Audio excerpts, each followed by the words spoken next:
ವೀಕ್ಷಕರೇ, ನಿಮ್ಮ ನೆಚ್ಚಿನ ಕಾರ್ಯಕ್ರಮ ಗೃಹಿಣಿ ಗ್ರಾಮ ಜೊತೆಗೆ ನಿಮಗೆಲ್ಲ ಆತ್ಮೀಯ ಸ್ವಾಗತ. ಗಾಯಕಿಯಾಗಿ ಗುರುತಿಸಿಕೊಂಡಿರುವ ಹಾಗೂ ಉತ್ತಮ ಗೃಹಿಣಿಯೂ ಕೂಡ ಆಗಿರುವ ಅಪೂರ್ವ ಕುಂದಾಪುರ ಇವರು ನಮ್ಮ ಜೊತೆಗೆ ಇದ್ದಾರೆ. ಅಪೂರ್ವ ಅವರೇ, ನಿಮಗೆ ಆತ್ಮೀಯ ಸ್ವಾಗತ. ನಮಸ್ತೆ. ನಿಮ್ಮ ಬಾಲ್ಯದ ಸವಿ ನೆನಪನ್ನು ನಮ್ಮ ವೀಕ್ಷಕರೊಂದಿಗೆ ಹಂಚಿಕೊಳ್ಳಿ. ನನ್ನ ಹೆಸರು ಅಪೂರ್ವ ಅಂಥೇಳಿ. ನಾನು ಹುಟ್ಟಿದ್ದು ದಕ್ಷಿಣ ಕನ್ನಡ ಜಿಲ್ಲೆಯ ಉಪ್ಪಿನಂಗಡಿ.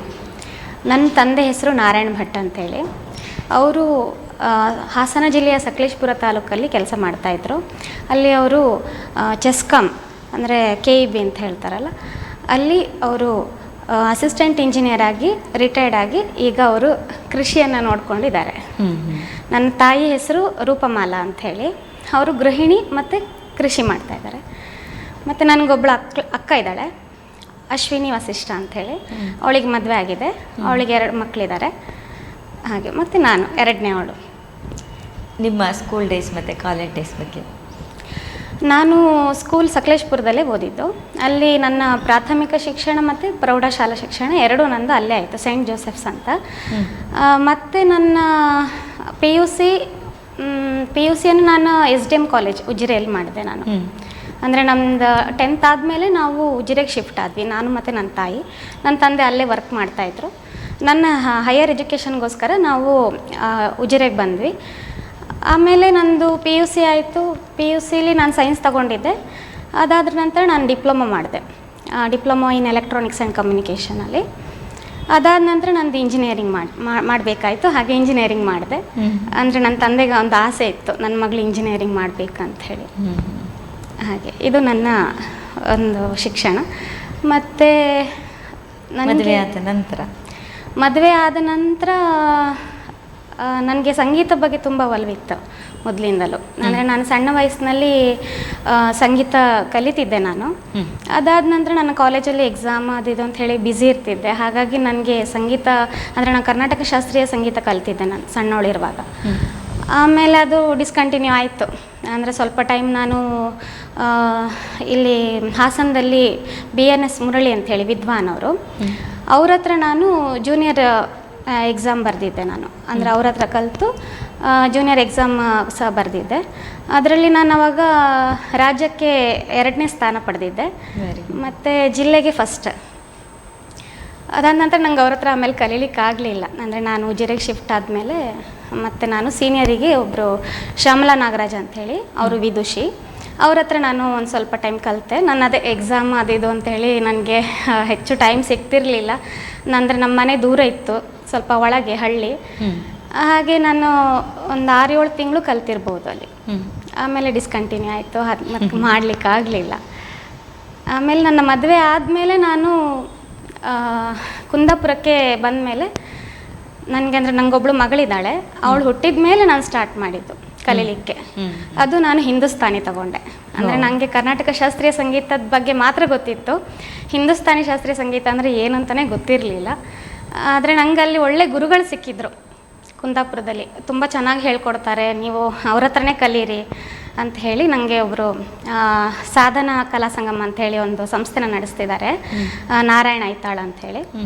ಅವರು ಹೇಳಿದರು, ನೀವು ಗಜಾನನ್ ಹೆಬ್ಬಾರ್ ಅಂಥೇಳಿ ಒಬ್ಬರು ಭಟ್ಕಳದಿಂದ ಬರ್ತಾರೆ, ಅವ್ರ ಹತ್ರ ನೀವು ಕಲೀರಿ, ತುಂಬ ಚೆನ್ನಾಗಿ ಹೇಳ್ಕೊಡ್ತಾರೆ ಅಂತ ಹೇಳಿದರು. ಸರಿ, ಯಾಕೆ ಟೈಮ್ ಯಾಕೆ ವೇಸ್ಟ್ ಮಾಡೋದು ಅಂಥೇಳಿ ನಾನೇನು ಮಾಡಿದೆ, ಹಿಂದೂಸ್ತಾನಿ ಶಾಸ್ತ್ರೀಯ ಸಂಗೀತ ಫಸ್ಟಿಂದ ಕಲೀಲಿಕ್ಕೆ ಶುರು ಮಾಡಿದೆ. ಹೀಗೆ ನನ್ನ ಸಂಗೀತದ ಒಂದು ಜರ್ನಿ ಸ್ಟಾರ್ಟ್ ಆಯಿತು. ನಿಮ್ಮ ಹಸ್ಬೆಂಡ್? ನನ್ನ ಹಸ್ಬೆಂಡ್ ನಿತಿನ್ ಅವಬ್ರತ್ ಅಂಥೇಳಿ. ಇವರು ಮಹೇಂದ್ರ ಏಜೆನ್ಸೀಸ್ ಅಂಥೇಳಿ ಒಂದು ಕೃಷಿಗೆ ಸಂಬಂಧಪಟ್ಟ ಎಲ್ಲ ಮೆಷಿನ್ಸ್, ಸ್ಪೇರ್ ಪಾರ್ಟ್ಸ್ ಇದರ ಡೀಲರ್ ಆಗಿದ್ದಾರೆ. ಹಾಗೆ ನಮಗೆ ಅಂಗಡಿ ಉಂಟು ಕುಂದಾಪುರದಲ್ಲಿ. ಇದನ್ನು ಸ್ಟಾರ್ಟ್ ಮಾಡಿದ್ದು ನನ್ನ ಮಾವನವರು. ಸಾಧಾರಣ ಒಂದು 35 ವರ್ಷದ ಹಿಂದೆ ಶುರು ಮಾಡಿದರು. ನನ್ನ ಮಾವ ದೇವಿದಾಸ್ ಅವಬ್ರತ್ ಅಂಥೇಳಿ. ಹಾಗೆ ಅವರು 35 ವರ್ಷದ ಹಿಂದೆನೇ ಸ್ಟಾರ್ಟ್ ಮಾಡಿದರು. ಆ ಒಂದು ಬಿಸ್ನೆಸ್ಸನ್ನು ಇವತ್ತು ನನ್ನ ಹಸ್ಬೆಂಡ್ ಕಂಟಿನ್ಯೂ ಮಾಡ್ತಾ ಇದ್ದಾರೆ. ನನ್ನ ಅತ್ತೆಯವರು ನಳಿನಿ ಅವಬ್ರತ ಅಂಥೇಳಿ, ಅವರು ಗೃಹಿಣಿ, ಜೊತೆಗೆ ಅವರಿಗೆ ಕೆಲವೆಲ್ಲ ಕ್ರಾಫ್ಟ್ ಅಂಥದ್ದೆಲ್ಲ ಮಾಡೋದು ತುಂಬ ಇಷ್ಟ. ಸೊ ಹಾಗೆ ಅವರು ಆ ಥರ ಬ್ಯುಸಿಯಾಗಿರ್ತಾರೆ. ನನ್ನ ಮಗಳು ಅವಳು 4ನೇ ಕ್ಲಾಸ್ ಓದ್ತಾ ಇದ್ದಾಳೆ. ಅವಳು ಕಲಿಯೋದು ಮಾತ್ರ ಅಲ್ಲ, ಸಂಗೀತ ಕಲಿತಾ ಇದ್ದಾಳೆ, ಆಮೇಲೆ ಡ್ಯಾನ್ಸ್, ಭರತನಾಟ್ಯ ಕಲಿತಿದ್ದಾಳೆ, ಕೀಬೋರ್ಡ್ ಕಲಿತಿದ್ದಾಳೆ. ಹಾಗೆ ನೀವು ಗಾಯಕಿಯಾಗಿರೋದ್ರಿಂದ ನಮ್ಮ ವೀಕ್ಷಕರಿಗೊಂದು ಗಾಯನ, ಖಂಡಿತ. ಯಾವ ಹಾಡನ್ನು ಹಾಡ್ತಾ ಇದ್ದೀರಿ ಇವತ್ತು? ನನ್ನ ಗುರುಗಳು ಹೇಳಿಕೊಟ್ಟದ್ದೇ ಒಂದು ಹಾಡು ಹೇಳ್ತಿದ್ದೇನೆ. ಅಂದರೆ ಅವರೇ ಬರೆದದ್ದು ಭಾವಗೀತೆ. ಮತ್ತು ಅದಕ್ಕೆ ಏನು ರಾಗ ಸಂಯೋಜನೆ ಸಹ ಮಾಡಿದ್ದಾರೆ. ಹಾಗೆ ಅದು ನನಗೆ ತುಂಬ ಇಷ್ಟ, ಹಾಗಾಗಿ ಹಾಡ್ತೀನಿ. ಈ ನಿನ್ನ ಕಾರಣಕ್ಕೆ ನೊಂದು ಬಿಂದಿಹ ಮನಕ್ಕೆ ಬಂದು ಸಾಂತ್ವನವ ಹೇಳಬಾರದೇನೆ. ಈ ನಿನ್ನ ಕಾರಣಕ್ಕೆ ನೊಂದು ಬಿಂದಿಹ ಮನಕ್ಕೆ ಬಂದು ಸಾಂತ್ವನವ ಹೇಳಬಾರದೇನೆ. ಬೆತ್ತಲ ನೋಟದಲ್ಲಿ ಸುತ್ತಲೂ ಕತ್ತಲಿದೆ, ಬೆತ್ತಲ ನೋಟದಲ್ಲಿ ಸುತ್ತಲೂ ಕತ್ತಲಿದೆ. ಹತ್ತು ಬಿಡಲೆಂದರೆ ಕಣ್ಣ ಜಲ ಬತ್ತಿರಲು, ಹತ್ತು ಬಿಡಲೆಂದರೆ ಕಣ್ಣ ಜಲ ಬತ್ತಿರಲು. ಅವಳೆ ನೀನಲ್ಲ ಸಬಲೆ ನಾನಲ್ಲ, ಮನ ಮನವ ಕಳೆದು ನೀ ಹರಿಸು ಸುಜಲವನು. ಈ ನಿನ್ನ ಕಾರಣಕ್ಕೆ ನೊಂದು ಬಿಂದಿಹ ಮನಕ್ಕೆ ಬಂದು ಸಾಂತ್ವನವ ಹೇಳಬಾರದೇನೆ. ತುಂಬ ಇಂಪಾಗಿ ಹಾಡಿದ್ರಿ. ನಿಮ್ಮ ಶಾರೀರ ನಿಜವಾಗ್ಲೂ ಅದು ದೇವರ ಕೊಡುಗೆ ಅಂತ ಹೇಳ್ತಾರೆ. ಅದನ್ನು ತುಂಬ ಚೆನ್ನಾಗಿ ಕಾಪಾಡ್ಕೊಂಡು ಬಂದಿದ್ದೀರಿ. Thank you. ಓಕೆ, ಈಗ ನಿಮ್ಮ ಗಾಯಕಿಯಾಗಿ ನಿಮ್ಮ ವೃತ್ತಿಯನ್ನು ನೀವು ಯಾವಾಗ ಆರಂಭ ಮಾಡಿದ್ರಿ? ನಾನು ಗಾಯಕಿಯಾಗಿ ವೃತ್ತಿ ಅಂಥೇಳಿ ಸ್ಟಾರ್ಟ್ ಮಾಡಿದ್ದು ನನ್ನ ಕಾಲೇಜ್ ಲೈಫಲ್ಲಿ. ಓಕೆ. ಅದಕ್ಕಿಂತ ಮೊದಲು ನಾನು ಸ್ಕೂಲಿಗೆ ಹೋಗುವಾಗ ಕಾಂಪಿಟೇಷನ್ಸ್ಗಳಿಗೆಲ್ಲ ಭಾಗವಹಿಸ್ತಿದ್ದೆ ಎಲ್ಲದಕ್ಕೂ. ನಾನು 7th ಸ್ಟ್ಯಾಂಡರ್ಡಲ್ಲಿ ಇರುವಾಗ ನಾನು ಸಕಲೇಶ್ಪುರದಲ್ಲಿ ಒಂದು ಜಾತ್ರೆ, ಪ್ರತಿ ವರ್ಷ ಜಾತ್ರೆ ಆಗುತ್ತೆ ಅಲ್ಲಿ. ಆ ಜಾತ್ರೆ ಸಮಯದಲ್ಲಿ ನನಗೊಂದು ಪ್ರೋಗ್ರಾಮ್, ನನ್ನದೇ ಆದ ಒಂದು ಪ್ರೋಗ್ರಾಮ್ ಅಂಥೇಳಿ ಸ್ಟಾರ್ಟ್ ಮಾಡಿದ್ದೆ. ಹಾಗೆ ಅದರ ನಂತರ ನಾನು PUC ಸೆಕೆಂಡ್ ಇಯರ್ PUCಯಲ್ಲಿರುವಾಗ ಉಜಿರೆಯಲ್ಲಿ ಒಬ್ಬರು ಕಮಲಾಕ್ಷ ಗುಡಿಗಾರ ಅಂತ ಹೇಳಿದರು. ಅವರು ನನಗೆ ತುಂಬ ಪ್ರೋಗ್ರಾಮ್ಗಳನ್ನು ಕೊಡಿಸ್ತಿದ್ರು. ಯಾವುದೇ ಪ್ರೋಗ್ರಾಮ್ ಇದ್ದರೂ ನನಗೆ ಕಾರ್ಯಕ್ರಮ ಅಂದರೆ ಹಾಡಲಿಕ್ಕೆ ನನಗೆ ಅವಕಾಶ ಇರ್ತಿತ್ತು. ಯಾವ್ಯಾವ ಸಂದರ್ಭಗಳಲ್ಲಿ ಯಾವ ರೀತಿಯ ಕಾರ್ಯಕ್ರಮಗಳನ್ನು ನೀವು ನೀಡಿದ್ದೀರಿ? ಸಂದರ್ಭ ಅಂತ ಹೇಳಿದ್ರೆ ಹೆಚ್ಚಿನದಾಗಿ ದೇವಸ್ಥಾನಗಳಲ್ಲಿ ಯಾವುದೇ ಒಂದು ಭಕ್ತಿ ಸಂಗೀತ ಕಾರ್ಯಕ್ರಮ, ಹೆಚ್ಚು ಸುಗಮ ಸಂಗೀತ ಕಾರ್ಯಕ್ರಮ, ಮತ್ತು ಹಬ್ಬಗಳಿಗೆ ಅಂದರೆ ಈ ಚೌತಿ ಆ ಟೈಮಲ್ಲೆಲ್ಲ, ಮತ್ತು ಈ ಮದುವೆಗಳಲ್ಲಿ ಯಾವುದೇ ಶುಭ ಕಾರ್ಯಕ್ರಮ ಇದ್ರೂ ಆ ಟೈಮಿಗೆ ನನಗೆ ಹಾಡ್ಲಿಕ್ಕೆ ಪ್ರೋಗ್ರಾಮ್ ಸಿಗ್ತಿತ್ತು. ಮತ್ತು ನನ್ನ ಗುರುಗಳೊಂದಿಗೆ ತುಂಬ ಪ್ರೋಗ್ರಾಮ್ಸ್ಗಳು ಹಾಡಲಿಕ್ಕೆ ಹೋಗ್ತಿದ್ದೆ ನಾನು ಅವರೊಟ್ಟಿಗೆ. ಹಾಗೆ ತೀರ್ಪುಗಾರರಾಗಿ ಕೂಡ ನೀವು ಭಾಗವಹಿಸಿದ್ದೀರಿ ಅನೇಕ ಸಂಗೀತ ಕಾರ್ಯಕ್ರಮಗಳ ಸ್ಪರ್ಧೆಗಳಲ್ಲಿ. ಅದರ ಒಂದು ಅನುಭವ? ತೀರ್ಪುಗಾರರಾಗಿ ಅಂದರೆ ನನಗೆ ಈ ಪ್ರತಿಭಾ ಕಾರಂಜಿ ಇಂತಹ ಕಾರ್ಯಕ್ರಮಗಳೆಲ್ಲ ತೀರ್ಪುಗಾರರಾಗಿ ನಾನು ಭಾಗವಹಿಸಿದ್ದೆ. ಆದರೆ ನನಗೆ ಈ ರಾಜ್ಯ ಮಟ್ಟದ ಗೀತಗಾಯನ ಸ್ಪರ್ಧೆಗೆ ನನಗೆ ಅಂದರೆ ಫಸ್ಟ್ ಟೈಮ್ ನನಗೆ ನಾವುಂದ ಇಲ್ಲಿ ಸಿಕ್ಕಿತ್ತು. ಆವಾಗ ನನಗೆ ಅದು ಫಸ್ಟು ಎಕ್ಸ್ಪೀರಿಯನ್ಸ್ ನನಗೆ. ಯಾಕೆಂದರೆ ನಾವು ಅಲ್ಲಿ ಜಡ್ಜ್ಮೆಂಟ್ ಮಾಡಬೇಕಾದ್ರೆ ನಾವು ಮಾತಾಡಲಿಕ್ಕಿತ್ತು. ಅಂದರೆ ಪ್ರತಿಯೊಂದು ಸ್ಪರ್ಧೆ ಹಾಡಿದ ನಂತರ ನಾವು ಅವರ ಬಗ್ಗೆ ನಾವು ಕಮೆಂಟ್ ಕೊಡಲಿಕ್ಕಿತ್ತು. ಅವರದ್ದು ಏನು ಪ್ಲಸ್ ಇದೆ, ಏನು ಮೈನಸ್ ಇದೆ ಅದನ್ನು ಹೇಳಬೇಕಿತ್ತು. ಅದು ನನಗೆ ಒಂದು ಹೊಸ ಅನುಭವ ಅಂತಲೇ ಹೇಳ್ಬೋದು. ಅಂದರೆ ಸ್ಪರ್ಧೆಯಲ್ಲಿ ಅವರ ಸ್ಟ್ರೆಂತ್, ಸಾಮರ್ಥ್ಯ ಮತ್ತು ದೌರ್ಬಲ್ಯತೆ ಇದೆರಡನ್ನು ನಾವು ನೋಡಬೇಕು. ಇದರಿಂದ ಅವರು ಮಾತ್ರ ಕಲಿತಿರ್ಲಿಲ್ಲ, ನಾನು ಸಹ ಕಲಿತಿದ್ದೆ. ಖಂಡಿತ. ಹಾಗೆ ಜಡ್ಜ್ಮೆಂಟ್ ಅಂದರೆ ಈ ಥರ ನನ್ನ ಲೈಫಲ್ಲಿ ಸ್ಟಾರ್ಟ್ ಆಯಿತು. ಅದರ ನಂತರ ನನಗೆ ತುಂಬ ಕಾರ್ಯಕ್ರಮಗಳಿಗೆ ನನಗೆ ಜಡ್ಜ್ ಆಗಿ ಅಂದರೆ ನಿರ್ವಹಣೆ ಮಾಡಲಿಕ್ಕೆ ಅಂದರೆ ತೀರ್ಪುಗಾರರಾಗಿ ಭಾಗವಹಿಸ್ಲಿಕ್ಕೆ ಅವಕಾಶ ಸಿಕ್ಕಿತ್ತು ನನಗೆ. ಈ ಸಂಗೀತ ಸ್ಪರ್ಧೆಗಳಲ್ಲಿ ಭಾಗವಹಿಸಿದಾಗ ಈಗ ಪ್ರತಿಭಾ ಕಾರಂಜಿ ಬೇರೆ, ಅಲ್ಲಿ ನಮಗೇನು ಮಾತಾಡ್ಲಿಕ್ಕೆ ಇಲ್ಲ. ಬರೀ ಅಂಕಗಳನ್ನು ಹಾಕೋದು, ಅವ್ರು ಹಾಡಿದ್ದಕ್ಕೆ ನಾವು ಕೊಡ್ತೇವೆ. ಆದರೆ ಸಂಗೀತ ಸ್ಪರ್ಧೆ ಅಂತ ಇಟ್ಟಾಗ ರಾಜ್ಯ ಮಟ್ಟದ್ದು ಅಥವಾ ಜಿಲ್ಲಾ ಮಟ್ಟದ್ದು ಹೀಗೆ ಕರೋಕೆ ಗೀತ ಗಾಯನ ಸ್ಪರ್ಧೆ ಅಂತ ಇಟ್ಟಾಗ ಅವರಿಗೆ ನಾವು ನಮ್ಮ ಒಂದು ಕಮೆಂಟನ್ನು ಹೇಳಲಿಕ್ಕೆ ನಮ್ಗೆ ಅವಕಾಶ ಇರುತ್ತಲ್ವ. ಅಂಥ ಸಂದರ್ಭಗಳಲ್ಲಿ ಹೆಚ್ಚಿನ ಅವರ ಒಂದು ಸಾಮರ್ಥ್ಯ ಏನಿದೆ ಅದ್ರ ಬಗ್ಗೆ ನಾವು ಹೊಗಳಿದಾಗ ಸಾಧಾರಣವಾಗಿ ಎಲ್ರಿಗೂ ಸಂತೋಷ ಆಗುವಂಥದ್ದೇ. ಅವರ ದೌರ್ಬಲ್ಯಗಳು ಅಥವಾ ಅವರು ಮಾಡಿರುವಂಥ ಆ ಹಾಡನ್ನು ಆಯ್ಕೆ ಮಾಡಿಕೊಂಡಂಥ ಹಾಡಿಗೆ ಅವರು ಮಾಡಿದಂಥ ತಪ್ಪುಗಳನ್ನು ತಿದ್ದುವಾಗ ಸೂಕ್ಷ್ಮವಾಗಿ ತಿದ್ದಬೇಕಾಗ್ತದೆ. ಅದು ಒಂದು ಗುರುತರ ಜವಾಬ್ದಾರಿ. ಯಾಕಂತ ಹೇಳಿದ್ರೆ ಹೆಚ್ಚು ನಾವು ಹೇಳಿದರೆ ಅಥವಾ ನಾವು ಹೇಳುವ ಒಂದು ಧಾಟಿ ಅವರ ಮನಸ್ಸಿಗೆ ನೋವಾಗಬಾರ್ದು. ಅದನ್ನು ಅವರು ಪಾಸಿಟಿವ್ ಆಗಿ ತಗೊಂಡು ಅವರನ್ನು ಅವರು ತಿದ್ದುಕೊಂಡು ಮುಂದೆ ಬರಬೇಕು. ಆ ಒಂದು ಜವಾಬ್ದಾರಿ ಒಂದು ತೀರ್ಪುಗಾರರಾಗಿ ಭಾಗವಹಿಸಿದವರಿಗೆ ಇರ್ತದೆ ಅಂತ ನಾನು ಭಾವಿಸ್ತೇನೆ. ಖಂಡಿತ ಅದು ಇಷ್ಟವರೆಗೆ ಯಾರೂ ಬಂದು ಹೇಳಲಿಲ್ಲ, ತೀರ್ಪಿನ ಬಗ್ಗೆ ಯಾರು ಸರಿ ಆಗಲಿಲ್ಲ ಅಥವಾ ಏನು ಹೇಳಲಿಲ್ಲ. ಆದರೆ ಅದು ಬರುತ್ತೆ, ನಾವು ಎಷ್ಟೇ ಮಾಡಿದರೂ ಸಹ ಆ ವಿಷಯಗಳು ಅವರವರಲ್ಲಿ ಡಿಸ್ಕಸ್ ಆಗತ್ತೆ. ಆದರೆ ನನ್ನ ತನಕ ಬರಲಿಲ್ಲ.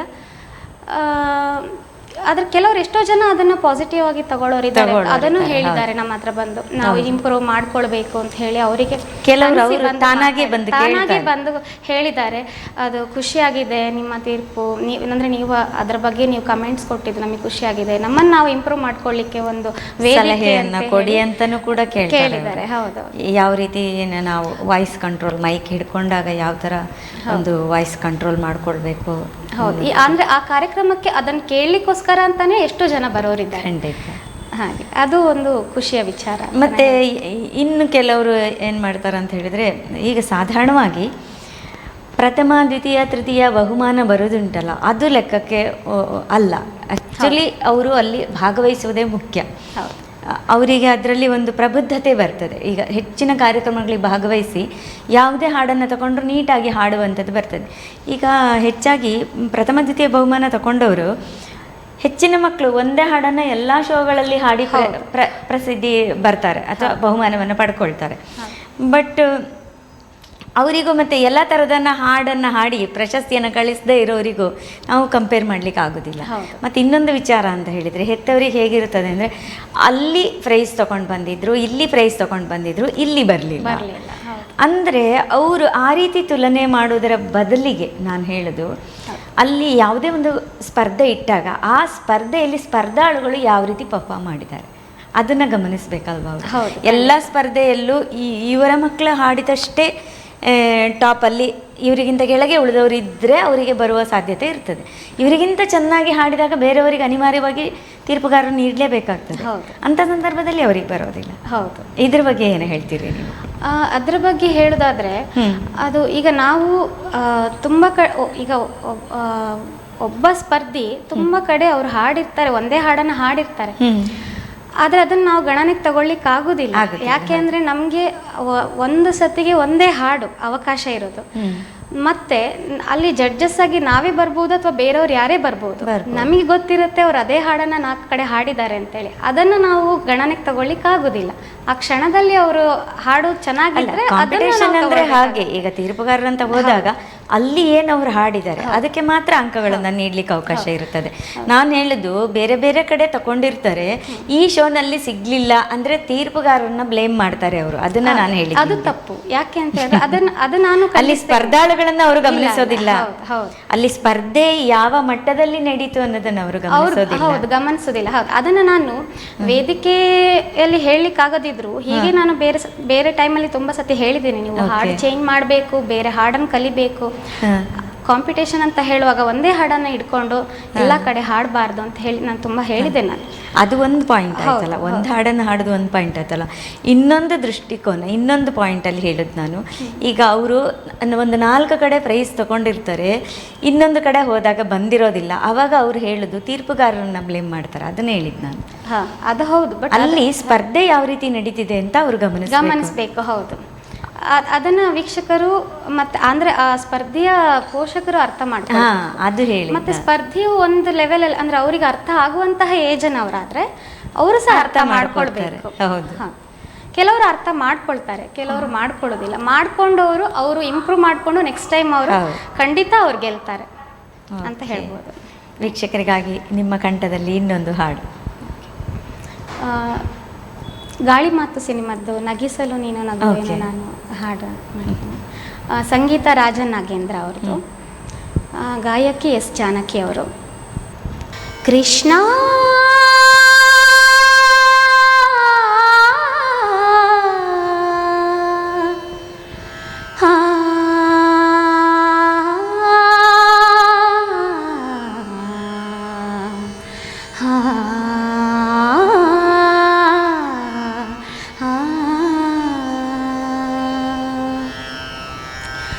ನಗಿಸಲು ನೀನು ನಗುವೆನು ನಾನು, ನಗಿಸಲು ನೀನು ನಗುವೆನು ನಾನು, ನಾನೊಂದು ಬೊಂಬೆಯು ನೀ ಸೂತ್ರಧಾರಿ, ನಿನ್ನ ಎದಿರು ನಾ ಪಾತ್ರಧಾರಿ, ನಗಿಸಲು ನೀನು ನಗುವೆನು ನಾನು, ನಾನೊಂದು ಬೊಂಬೆಯು ನೀ ಸೂತ್ರಧಾರಿ, ವೀಣೆಯು ನಾನು ವೈಣಿಕ ನೀನು, ತಂತಿಯ ಮೀಟದೆ ನುಡಿಯುವುದೇನು, ಆ ಆ ಆ ಆ ಆ ವೀಣೆಯು ನಾನು ವೈಣಿಕ ನೀನು, ತಂತಿಯ ಮೀಟದೆ ನುಡಿಯುವುದೇನು, ಬಯಸಿದ ರಾಗ ನುಡಿಸಿ ನೀನಲಿದಾಗ ನನಗೂ ಆನಂದ ನಿನ್ನಿಂದ, ನುಡಿಸಲು ನೀನು ನುಡಿಯುವೆ ನಾನು, ನುಡಿಸಲು ನೀನು ನುಡಿಯುವೆ ನಾನು, ನಾನೊಂದು ಬೊಂಬೆಯು ನೀ ಸೂತ್ರಧಾರಿ, ನಿನ್ನ ಎದಿರು ನಾ ಪಾತ್ರಧಾರಿ, ನಗಿಸಲು ನೀನು ನಗುವೆನು ನಾನು, ನಾನೊಂದು ಬೊಂಬೆಯು ನೀ ಸೂತ್ರಧಾರಿ.